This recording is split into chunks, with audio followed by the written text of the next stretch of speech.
नमस्कार, NSC 9 news देख रहे हैं आप। मैं हूं आपके साथ में और इसी के साथ करते हैं बुलेटिन का आगाज। वैभव सूर्यवंशी को देश के सबसे बड़े बाल पुरस्कार प्रधानमंत्री राष्ट्रीय बाल पुरस्कार से नवाजा गया है। राष्ट्रपति द्रौपदी मुर्मू ने एक खास कार्यक्रम में बिहार के इस होनहार बल्लेबाज को अपने हाथों से ये अवार्ड दिया। वैभव को क्रिकेट की दुनिया में अपने शानदार प्रदर्शन के लिए इस अवार्ड से नवाजा गया है।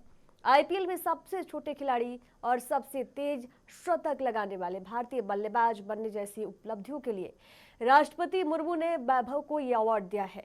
जैसे ही वैभव का नाम अवार्ड के लिए पुकारा गया, पूरे विज्ञान भवन में तालियों की गड़गड़ाहट गूंज उठी।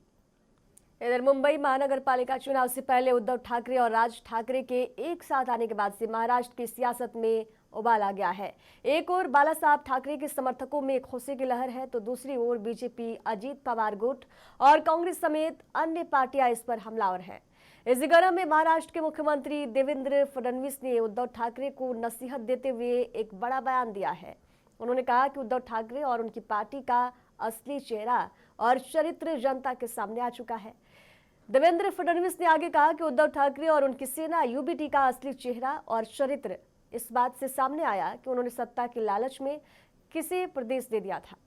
देश विरोधी, धर्म विरोधी, मानवता विरोधी काम करने वाले लोगों के साथ यदि वे केवल वोटों के तुष्टीकरण की नीति के लिए आएंगे तो जनता इसका जवाब देगी। राजस्थान में स्कूलों की किताबों में वीर बाल दिवस से जुड़ी प्रेरक गाथा को शामिल किया जाएगा। किताब में गुरु गोविंद सिंह की साहिबजादे फतेह सिंह और जोरावर सिंह की शहादत का अध्याय शामिल होगा। CM भजनलाल शर्मा ने घोषणा करते हुए कहा कि बहुत कम उम्र में उन्होंने धर्म और संस्कृति की रक्षा के लिए सर्वोच्च बलिदान दिया। प्रधानमंत्री नरेंद्र मोदी द्वारा 26 दिसंबर को वीर बाल दिवस घोषित कर उनके त्याग को जन जन तक पहुंचाने का कार्य किया गया है। उन्होंने कहा कि अब छोटे बच्चों की पाठ्य पुस्तकों में वीर बाल दिवस से जुड़ी प्रेरक गाथा को शामिल किया जाएगा, ताकि नई पीढ़ी को साहस, बलिदान और धर्म संस्कृति की रक्षा के मूल्यों से परिचित कराया जा सके। आज हम एक ऐसे होनहार वीर जिन्होंने छोटी सी उम्र में शहादत दी, उस वीर बाल दिवस के अवसर पर हम सब यहाँ पधारे हैं। आपने अगर चित्र देखे हो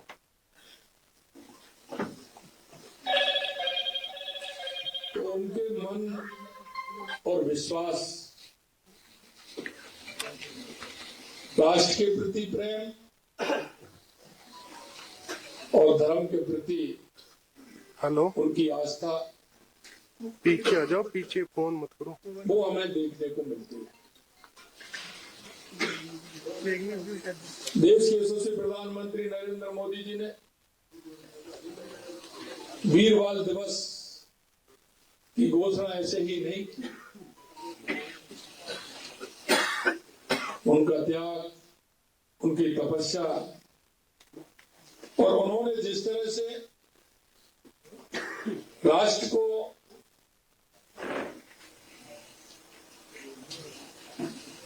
जो दिया और उनके मन में जो राष्ट्र के प्रति। अजमेर की सुप्रसिद्ध ख्वाजा नवाज की दरगाह पर शुरू हुआ 814वां उर्स देश की सौहार्दता को बेहतरीन तरीके से पेश करता चला रहा है। इसी मौके पर पिछले दिनों PM मोदी सूफी संत हजरत ख्वाजा मोइनुद्दीन चिश्ती की दरगाह पर 22 दिसंबर को पेश की थी। वहीं अब CM भजनलाल शर्मा की ओर से भी अजमेर शरीफ में गरीब नवाज की शान में चादर पेश की जाएगी। वीर बाल दिवस 2025 के मौके पर केंद्रीय मंत्री गिरिराज सिंह ने PM नरेंद्र मोदी की पहल की सराहना करते हुए गुरु गोविंद सिंह जी और उनके साहिबजादों के बलिदान को याद किया। उन्होंने कहा कि PM मोदी ने 26 दिसंबर को वीर बाल दिवस के तौर पर मनाने की घोषणा की। गिरिराज सिंह ने कहा कि श्री गोविंद सिंह जी केवल सिख समुदाय के 10वें गुरु ही नहीं थे, बल्कि वे पूरे देश के लिए प्रेरणा है। उन्होंने कहा कि बिहार को गर्व है कि गुरु गोविंद सिंह जी का जन्म यहाँ हुआ। वीर बाल दिवस इसलिए मनाया जाता है क्योंकि उनके चारों पुत्रों ने इस्लाम नहीं स्वीकारा, मुगलों का दबाव नहीं स्वीकारा, अपनी जान दे दी। आने वाले दिनों में हम इस दिन को स्कूलों में ले जाने का काम करेंगे। बाल दिवस 14 नवंबर को मनाए, लेकिन शायद वो नेहरू का जन्मदिन था। लेकिन मोदी जी ने वीर बाल दिवस 26 तारीख को हम मनाते हैं। अभी गुरुद्वारा आए। गुरु गोविंद सिंह केवल सिख के 10वें गुरु नहीं थे, बल्कि बिहार के लिए हम गौरवशाली हैं कि बिहार में उनका जन्म हुआ। और उनके 4 पुत्रों ने, जो 9 वर्ष, 6 वर्ष, 12 वर्ष इस ढंग के बच्चे थे, जो बच्चे खेलने का उम्र होता है, लेकिन गुरु गोविंद सिंह का संस्कार था, जिन्होंने मुगलों से लड़ने के लिए ऐसे वीर बाल को जन्म दिया था।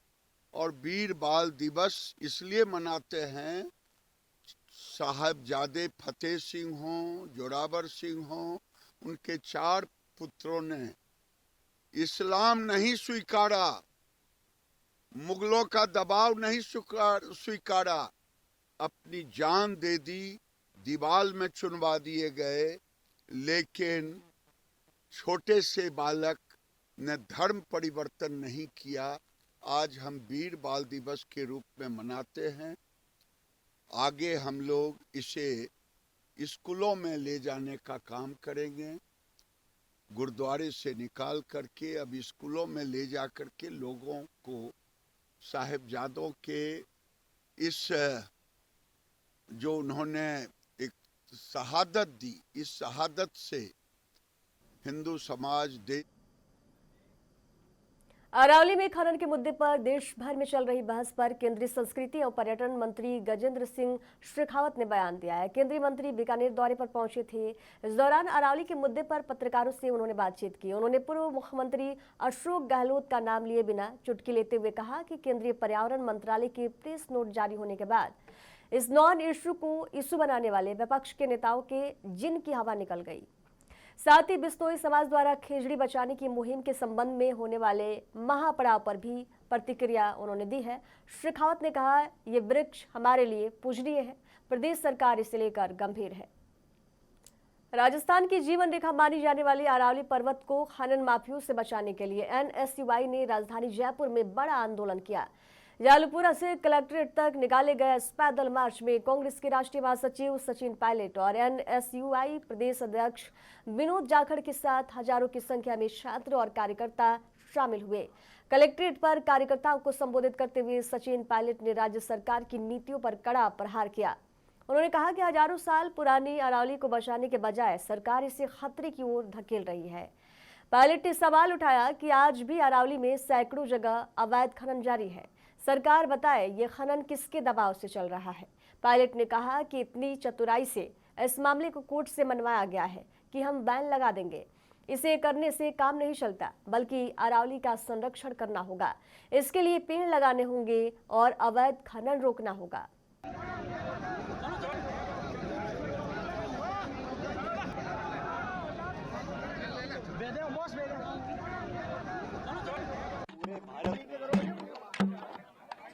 राजस्थान में लोग इस बात की चर्चा कर रहे हैं, लोगों को चिंता खाई जा रही है कि जो पर्वतमाला आदिकाल से करोड़ों लोगों के लिए एक सुरक्षा कवच बना हुआ था, एक ढाल बनी हुई थी, उसको जानबूझकर खतरे की दिशा में कौन डाल रहा है।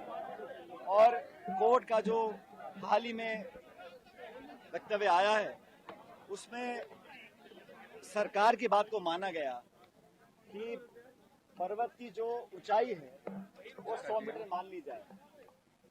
फॉरेस्ट सर्वे ऑफ इंडिया का ये आंकड़ा है कि अरावलियों के पहाड़ों के अंदर 1,18,000 पहाड़ ऐसे हैं जो 100 मीटर से नीचे हैं और मात्र 1,048 पहाड़ ऐसे हैं जो 100 मीटर के ऊपर है। मतलब 90% से ज्यादा जो अरावली का क्षेत्र है वो परिभाषा से बाहर हो जाएगा, वो सुरक्षित हो जाएगा। अब सरकार बोल रही है कि हम बिना परमिशन के इजाजत नहीं देंगे। इस प्रकार के बैंड पिछले 20 साल से अरावली में लगे हुए हैं, हरियाणा दिल्ली में लगे हुए हैं। लेकिन जो अवैध खनन हो रहा है, जो सरकार की नाक के नीचे अवैध खनन आज भी जारी है, उसको रोकने की सरकार क्या कर रही है? आने वाली पीढ़ियों का भविष्य अंधकार में डालना चाहते हैं। इतना प्रदूषण देश के अंदर है और जो रेगिस्तान का फैलाव है राजस्थान में, वो रुका हुआ है अरावली पर्वतमाला की वजह से। अगर वो कुछ सालों के बाद नष्ट हो जाएगा तो दिल्ली तक रेगिस्तान पहुंच सकता है।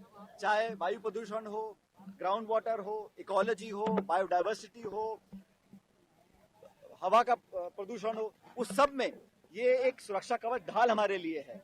और मुझे लगता है कि सरकार या तो विवश है या मजबूर है या नियत में कोई कमी है कि बार बार क्लैरिफिकेशन दे रहे हैं, स्पष्टीकरण कर रहे हैं, लेकिन अभी तक इस मामले को सुलझाने के लिए सुप्रीम कोर्ट सरकार नहीं गई है ताकि परिभाषा को दोबारा से प्रस्तुत किया जाए। और मैं ऐसा मानता हूं कि गुजरात हो, राजस्थान हो, हरियाणा हो, दिल्ली हो, चारों राज्यों में चारों सरकारें भाजपा की हैं, केंद्र की सरकार भाजपा की है। तो ये डबल इंजन नहीं है, चार इंजन है और सारे इंजन लगातार दौड़ रहे हैं कि कैसे अरावली पर्वत को नष्ट किया जाए। तो पूरा देश, इसमें राजनीति का कोई चर्चा नहीं है, लेकिन अलग अलग सामाजिक संगठन, नौजवान, हम सब लोग कांग्रेस पार्टी के, आज NSUI राजस्थान ने यहाँ प्रदर्शन किया है, कल अलवर में प्रदेश कांग्रेस कमेटी का प्रदर्शन है, अलग अलग जिलों में, अलग अलग राज्यों में हम सब लोग चर्चा करें कि कैसे सरकार पे दबाव बनाया जाए और अरावली पर्वतमाला को, जो इतना फ्रेजाइल है, और भारत सरकार ने अंतर्राष्ट्रीय यूनाइटेड नेशंस में कहा कि अरावली पर्वत से हमारा ग्राउंड वाटर रिचार्ज होता है, हमें खेती के लिए पानी मिलता है, मानसून हमारा बेहतर रहता है, एयर पोल्यूशन में बचाव आता है। तो एक हेरिटेज साइज है, 2000 सालों से ज्यादा ये पर्वतमाला रही है। मुझे और हम सब जो आजकल खासकर नौजवान पीढ़ी है, वो आशावान है कि जनता का दबाव काम आएगा और सरकार दोबारा सुप्रीम कोर्ट जाकर इस मामले को सुलझाएगी। साथ ही साथ जो खनन चल रहा है, अवैध खनन, उस पर सिर्फ रोक लगाना है, घोषणा करना नाकाफी रहेगा। सरकार को कदम उठाने चाहिए। जो लोग भ्रष्टाचार में लिप्त हैं, चाहे वो अधिकारी हों या कोई बड़े लोग भी हों, उसके खिलाफ कार्रवाई करें ताकि लोगों में विश्वास मन में जागे कि सरकार हमसे धोखा नहीं करेगी। भारतीय जनता पार्टी के नेता नवनीत राणा ने अवैध घुसपैठियों को लेकर बड़ा बयान दिया है। उन्होंने TADA रिपोर्ट का हवाला देते हुए कहा कि घुसपैठियों की संख्या में बढ़ोतरी हुई है, जिसका असर असम, मुंबई और कश्मीर जैसे इलाकों में देखा जा सकता है। नवनीत राणा ने कहा कि TADA रिपोर्ट में साफ तौर बताया गया है कि घुसपैठियों की संख्या बढ़ी है। ये असम, मुंबई और कश्मीर में भी दिखाई देता है। हिंदुस्तान को हिंदुस्तान ही रहना चाहिए। उन्होंने आगे कहा कि हिंदू समाज को इस विषय पर आत्ममंथन करने की जरूरत है। जो घुसपैठिए हैं, जो अभी रिपोर्ट आई है टाटा की, जो आप जिस तरीके से बता रहे हैं, आसाम में 200% ग्रोथ उनमें पाई गई है। 30% आप मुंबई में प्रॉपरली देखेंगे तो वहाँ पर पाई गई है। आप वेस्ट बंगाल में देखिए, वहाँ पर है।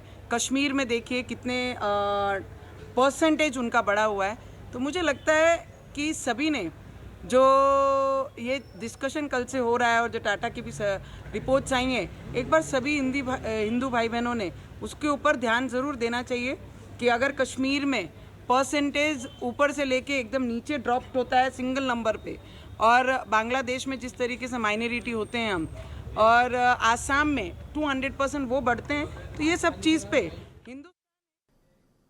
चोमू हिंसा मामले में अब सियासत भी तेज हो गई है। भाजपा और कांग्रेस के नेताओं के बीच बयानबाजी हो गई। राजस्थान कांग्रेस के प्रदेश अध्यक्ष गोविंद सिंह डोटासरा ने इस पूरे मामले पे पुलिस प्रशासन पर गंभीर सवाल खड़े किए हैं। डोटासरा ने कहा कि ये पूरी तरह से पुलिस प्रशासन की विफलता है। डोटासरा ने आरोप लगाया कि बैठक में सहमति केवल सड़क किनारे बड़े पत्थरों को हटाने की थी, लेकिन पुलिस की मंशा मस्जिद हटाने की थी। इसी गलत मंशा के कारण पूरा विवाद भड़का। PCC चीफ ने आगे कहा कि संबंधित मस्जिद को लेकर पहले से ही कोर्ट का स्टे है। इसके बावजूद पुलिस की कार्रवाई ने हालात बिगाड़ दिए। मामले में निष्पक्ष जांच और जिम्मेदार अधिकारियों पर कार्रवाई की मांग की है। सऊदी अरब की मक्का शहर में मौजूद इस्लाम की सबसे पाक जगहों में से एक ग्रैंड मस्जिद में एक शख्स ने आत्महत्या की कोशिश की है। घटना के बाद वहां तैनात सुरक्षा कर्मियों ने तुरंत कार्रवाई करते हुए हालात को संभाल दिया। इस घटना का वीडियो भी सोशल मीडिया पर वायरल हो रहा है। मिली जानकारी के अनुसार व्यक्ति ने मस्जिद परिसर के ऊपरी हिस्से से कूदने की कोशिश की। इस दौरान मौके पर मौजूद सुरक्षा कर्मियों ने उसे रोकने की कोशिश की। बचाव कार्य के दौरान एक सुरक्षा अधिकारी घायल भी हो गया। वीडियो में साफ तौर पर देखा जा सकता है कि एक शख्स ऊपर से छलांग लगाता है और नीचे खड़े सिक्योरिटी गार्ड उसे गोद में पकड़कर रोकने की कोशिश कर रहा है। यही वजह रही कि सिक्योरिटी के जवान को भी चोट आई है। Greater Siliguri hoteliers welfare association ने ऐलान किया है कि सिलीगुड़ी का कोई भी होटल किसी भी बांग्लादेशी पर्यटक को कमरा नहीं देगा।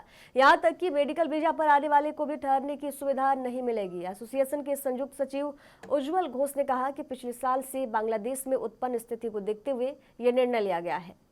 सिलीगुड़ी के किसी भी होटल में किसी भी बांग्लादेशी पर्यटक को ठहरने की सुविधा नहीं मिलेगी। जयपुर के चोबू में बड़ा विवाद सामने आया है। यहाँ स्थित मस्जिद के पास पड़े पत्थरों को हटाने को लेकर दो पक्षों में विवाद हुआ है। मामला ने इतना तूल पकड़ा कि अचानक यहाँ स्थिति तनाव में बदल गई। इसके बाद सूचना पर पुलिस मौके पर पहुंची। विवाद इतना हिंसक रूप ले लिया कि भीड़ ने पुलिस पर पथराव कर दिया। स्थिति से बचने के लिए पुलिस ने आंसू गैस के गोले भी छोड़े। इस घटना में करीब आधा दर्जन पुलिसकर्मी घायल हो गए हैं। फिलहाल स्थिति कंट्रोल में है। हालांकि यहां अभी भारी पुलिस बल तैनात किया गया है। पूरा इलाका छावनी में तब्दील हो गया है। आपको बता दें कि यह घटना रात में सुबह 3 बजे की बताई जा रही है। मामले को लेकर पश्चिम जिले के डीसीपी हनुमान प्रसाद मीना ने बताया कि यहां कलंदरी मस्जिद है, जिस पर अतिक्रमण को लेकर काफी समय से विवाद चला आ रहा है। मस्जिद है, यहाँ पे कोई अतिक्रमण को लेकर काफ़ी समय से विवाद था। हमारे एसएचओ साहब और एसीपी साहब द्वारा काफ़ी समय से इनसे वार्तालाप करके उसको अतिक्रमण को हटाया जाना था। इन लोगों ने अपनी सहमति भी उस पर व्यक्त की थी। कल स्वेच्छा से उसको अतिक्रमण को इन्होंने हटाया था, लेकिन कुछ असामाजिक तत्वों द्वारा स्थायी रूप से वहाँ पे लोहे की गार्डर लगा कर वहाँ वेल्डिंग करके वहाँ पे इस तरह की दीवार सी लोहे की बनाने की बनाई थी, जिसको लेकर हमने ऑब्जेक्शन किया। ऑब्जेक्शन करने पर इन्होंने जब नहीं हटाई तो हमारे द्वारा पुलिस प्रशासन द्वारा उसको हटाया जा रहा था। तो कुछ असामाजिक तत्वों ने पुलिस पर पथराव किया है, जिसमें हमारे कुछ पुलिसकर्मियों की चोटें भी आई है। इसमें हम प्रकरण पंजीबद्ध कर रहे हैं। मौके पर पूर्णतः शांति है और हमने मौके पर पूर्व जो स्थिति थी उसको बहाल किया है। कुछ लोगों को डिटेन भी किया है। हाँ नहीं, इसमें बिल्कुल हम इसमें कार्रवाई कर रहे हैं। जो भी असामाजिक तत्व है अजमेर शरीफ दरगाह पर गुर्जर समाज की ओर से चादर चढ़ाई गई। गुर्जर आरक्षण संघर्ष समिति ने कहा कि ये चादर भारत, अफगानिस्तान, पाकिस्तान, ईरान और दुनिया भर में बसे गुर्जर समुदाय की ओर से चढ़ाई गई है। खासतौर पर हिंदुस्तान में बसे मुस्लिम गुर्जरों, सिख गुर्जरों और गद्दी मुसलमानों, साथ ही जम्मू कश्मीर के गुर्जर बकरवाल समुदाय की ओर से ये चादर चढ़ाई गई है। इस मौके पर भाजपा नेता और संघर्ष समिति के अध्यक्ष विजय बैसला गुरुवार को अजमेर शरीफ दरगाह पहुंचे, जहां उन्होंने चादर चढ़ाई और जायरीनों को भोजन भी करवाया। उन्होंने कहा कि इस पहल को पीएम नरेंद्र मोदी द्वारा भेजी गई चादर और सबका साथ सबका विकास संदेश के संदर्भ में भी देखा जाना चाहिए। ये यहाँ पर हम बैठे हैं, इससे नेक जगह तो हो नहीं सकती। और अगर आप मेरी बात करें, मैं गुर्जर समाज से ताल्लुक़ रखता हूँ और गुर्जर समाज केवल भारत ही नहीं, पाकिस्तान, अफगानिस्तान और उससे भी परे ईरान पर ताल्लुक़ रखता है। हमारे गोत्र, मैं अफगानिस्तान रहा हूँ 3.5 साल, हमारे जो गोत्र खटाना, चेचे, डोई, वो जितने भारत में मिलते हैं उतने ही अफगानिस्तान में मिलते हैं, उतने ही आपके पाकिस्तान में मिलते हैं। और अगर आप इसको थोड़ा सा और खींच करके देखें तो भारत में केवल हिंदू गुर्जर नहीं है, सिख गुर्जर भी हैं और मुसलमान गुर्जर भी हैं। आपने गुर्जर बकरवालों का नाम तो सुना होगा, आपने अमेठी का भी नाम सुना होगा। उत्तर प्रदेश में हमारे भाई हैं गुर्जर मुसलमान। तो मैं पूरे गुर्जरों की तरफ से, भारत ही नहीं, अफगानिस्तान, पाकिस्तान और जो लोग यहाँ नहीं पहुँच पाए उनकी तरफ से, समाज की तरफ से आज ये चादर हमने दरगाह में पेश करी, केवल इस कारण के लिए कि कर्नल साहब की 4 चीज़ें थी: अच्छी शिक्षा, अच्छा स्वास्थ्य, पढ़ी लिखी माँ और कर्ज मुक्त समाज। हमारा प्रयास ये है और इबादत भी यही है कि ये 4 चीज़ें हर एक समाज, हर एक धर्म में मुकम्मल हो, जिससे कि हम सब के सब आगे बढ़ें। अगर हम सब आगे बढ़ेंगे तो देश भी आगे बढ़ेगा और कायनात भी आगे बढ़ेगा। क्या इस विजिट का कोई सियासी मैसेज है? देखिए, सियासत की अगर हम बात करें तो कुछ दिन पहले माननीय प्रधानमंत्री जी की चादर भी आई थी थोड़े दिन पहले। उनकी भी यही बात थी कि एकता रहे, लोगों में समन्वय रहे और उसी बात को हम आगे लेकर के चल रहे हैं। और गुर्जर समाज और बाकी सब समाज अगर एक मिल करके आगे चलेंगे तो इंशाअल्लाह सब बढ़िया होगा और सब अच्छा होगा। माइनॉरिटी समाज के लिए क्या मैसेज है आपका? देखिए, मैं पिछले काफ़ी अरसों से मुस्लिम समाज में उठता हूँ, बैठता हूँ, मुझे लोग बाग मुझसे चर्चा करते हैं। जो पीड़ा उनके साथ निकल के आई वो मैं आपके साथ साझा भी कर सकता हूँ। वो ये निकल के आई कि हम अपने बच्चों को पढ़ा लिखा करके आगे मेन स्ट्रीम में कैसे लाएं, पहली एक बात। दूसरी बात, कोई हमें सुने तो सही, हमारी बात तो सुने और हम उसको कैसे आगे लेके जा सकते। तो इतना मैं जरूर कह सकता हूँ कि मैं, विजय बैंसला और हमारा समाज, हमारे समाज के गुर्जर आरक्षण संघर्ष समिति के लोग अमन भाईचारे की बात रखते हैं और हम सबको आगे लेकर के चलेंगे। रात को 12 बजे भी मेरे को हेला दे देना, मैं आपको खड़ा मिलूंगा, बशर्ते बात जायज़ हो, नेक हो, सच्ची हो, ईमानदारी की हो और सबके खैरियत हो। ये श्रीगंगानगर में बॉर्डर सिक्योरिटी फोर्स की भर्ती में शामिल होने आई युवाओं पर मधुमक्खियों ने हमला कर दिया। इसमें 18 कैंडिडेट्स घायल हो गए, जिसके बाद एम्बुलेंस के जरिए उन्हें सिविल हॉस्पिटल में भर्ती कराया गया, जहां पर इलाज जारी है। इसमें 3 की हालत सीरियस बनी हुई है, जिन्हें इमरजेंसी वार्ड में भर्ती कराया गया है। आपको बता दें कि भर्ती के पहले बैच में 100 युवा रनिंग कर रहे थे, तभी कैंप में पेड़ों पर लगे मधुमक्खियों के छत्तों से मधुमक्खियां झुंड में आकर ग्राउंड में आई और दौड़ लगा रहे युवाओं पर हमला कर दिया। हमले से जो युवा थे इधर उधर भागने लगे, लेकिन मधुमक्खियों ने पीछा नहीं छोड़ा। हमले में 60 युवा को डंक मारने की बात सामने आई है। बीएसएफ वालों की रनिंग हो रही थी इनके एडमिशन्स के लिए, तो वहाँ से हमारी टीम गई हुई थी। वहाँ मधुमक्खियों की छतों ने अटैक कर दिया। 18 मरीज हमारे पास पहुँचे। पहले लॉट में 8 मरीज आए थे, जिनमें से 3 सीरियस थे, एनाफिलैक्सिस रिएक्शन थी, जिनको एडमिट कर लिया गया है। बाकी सबको डे केयर पे हमने रखा हुआ है ऑब्जर्वेशन के लिए। सेकेंड लॉट में 10 मरीज हमारे पास और आए हैं, जिनको फर्स्ट एड आर्मी हॉस्पिटल में वहाँ मिल चुका था। इधर जयपुर के सवाई मानसिंह स्टेडियम में विजय हजारे ट्रॉफी का दूसरा मुकाबला मुंबई और उत्तराखंड के बीच खेला जा रहा है। मैच में उत्तराखंड ने टॉस जीतकर पहले फील्डिंग करने का फैसला किया। इसके बाद मुंबई की टीम बल्लेबाजी के लिए मैदान पर उतरी। मुंबई की शुरुआत अच्छी नहीं रही। टीम के सलामी बल्लेबाज रोहित शर्मा 0 रन पर आउट हो गए। रोहित पहले ही गेंद पर पवेलियन लौट गए। उन्हें देखने के लिए बड़ी संख्या में क्रिकेट प्रेमी सवाई मानसिंह स्टेडियम पहुंचे थे, लेकिन जल्दी आउट होने से स्टेडियम में मौजूद दर्शकों में निराशा देखने को मिली है। खबरों के सफर में दीजिए जाने की इजाजत। देखते रहिए NSC 9 न्यूज। नमस्कार।